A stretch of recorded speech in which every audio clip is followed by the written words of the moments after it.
Welcome to week 5, the final week of the course. In this week, we won't introduce any new topics, but review all that we've learned in the previous 4 weeks against the course objectives that we defined before we went into this course. The course objectives, you may remember, were the following. You will learn to create a financing structure that is optimal for the success of the project financing. This includes creating an optimal allocation of the risks, rewards and roles between the various project stakeholders to support the project financing, creating a financial risk management plan, and constructing the optimal legal conditions for a project financing to succeed. First, let's look at the first sub-objective, the optimal allocations. The allocation of the project rewards. The optimal allocation of the financial rewards was addressed in the financial section in week 1. We saw that the investors and lenders have very specific requirements when it comes to their share of the project cash flows. They need to be able to identify at least a certain level of financial return before they will invest.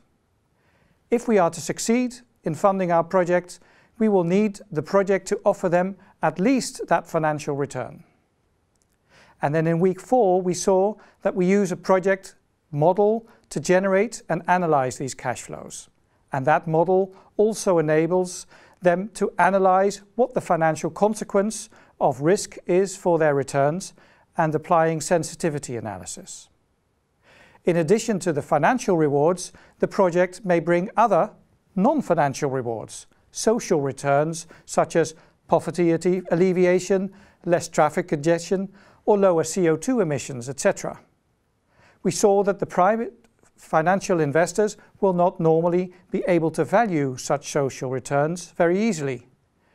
If we aim to optimize the allocation of the project rewards, these rewards may be better offered to public stakeholders, such as a government that provides a concession for a PPP project.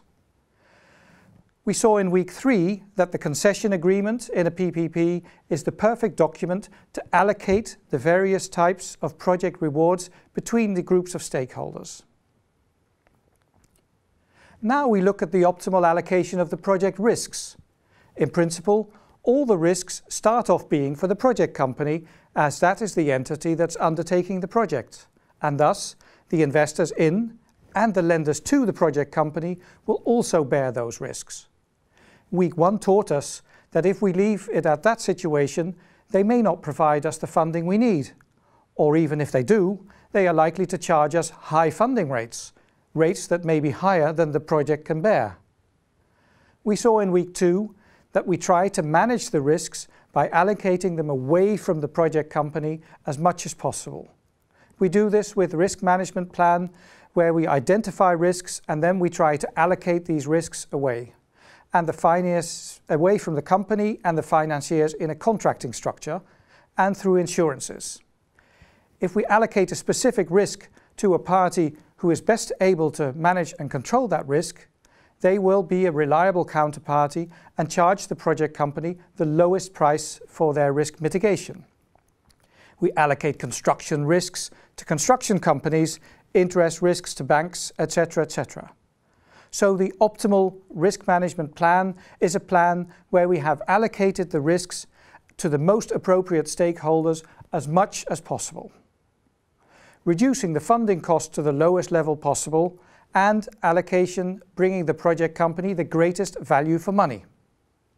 Once again, the project model enables us to quantify these factors. Now we look at the optimal allocation of roles in a project finance, and this will be the allocation where each party has a clearly defined role and a clear responsibility. Also, the area of responsibility must be that party's core competence, in which it has a proven track record. For example, again, construction conducted by a proven EPC contractor, operation and maintenance according to clearly defined minimum standards, and again by a proven contractor.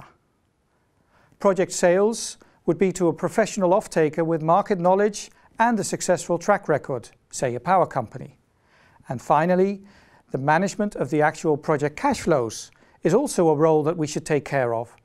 We saw that these flow according to pre-agreed sequences, the payment waterfall or the payment cascade. And that they flow through a bank that has experience in monitoring these project cash flows. With the allocation of roles and risks, we have created a clear governance structure, and the financiers can be confident that the particular role has the highest chance of being carried out successfully and efficiently. And if not, the responsible contractor will be fully and financially motivated to remedy a problem quickly through the contractual arrangements. That now leaves the final objective: constructing the optimal legal conditions for the project to succeed. The legal conditions that we seek are the ones that lay down the governance structure, the optimal allocation of rewards and risks and roles and responsibility. Essentially, the contracting system needs to enforce all that we've identified just now. And with many years of project experience, a standardized contracting system has developed that we can tap into when we develop our project. The standardized contracting system helps us to think through the various issues, identify potential solutions, and document them in a way that has proven its worth over the years. All in all, it may seem a lot of effort to work through all these issues in the early stages of project development. But doing so will greatly aid the funding and also the project success after closing.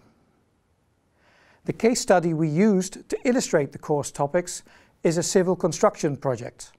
That connects well with our faculty at TU Delft, Technical University, the university that develops this course.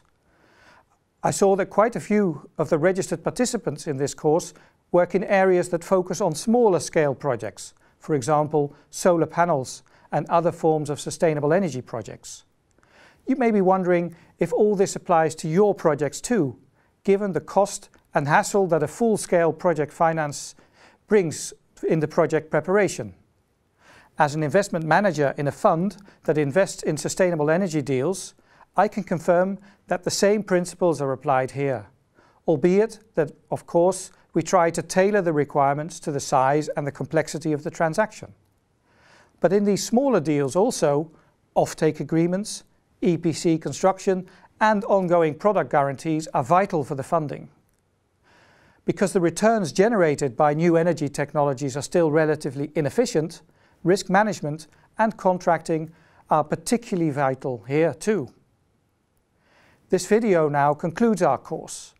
The remainder of week 5 is to enable you to catch up in workload. I hope that you enjoyed taking this course as much as I have enjoyed in preparing it. I tried to make the course practical, hoping that you would recognize the situations and the issues that we covered from your daily practice. And finally, I welcome your reviews and I'm open to suggestions for improvement of this course for the future. Thank you for all your hard work in this course. I hope that someday our paths will cross, perhaps in questions you have for me through other professional trainings that I give, or through an investment from the fund that I represent, the Nationaal Groen Fonds, the National Green Fund in the Netherlands, where I'm an investment manager. Thank you all and all the best to you. Bye-bye.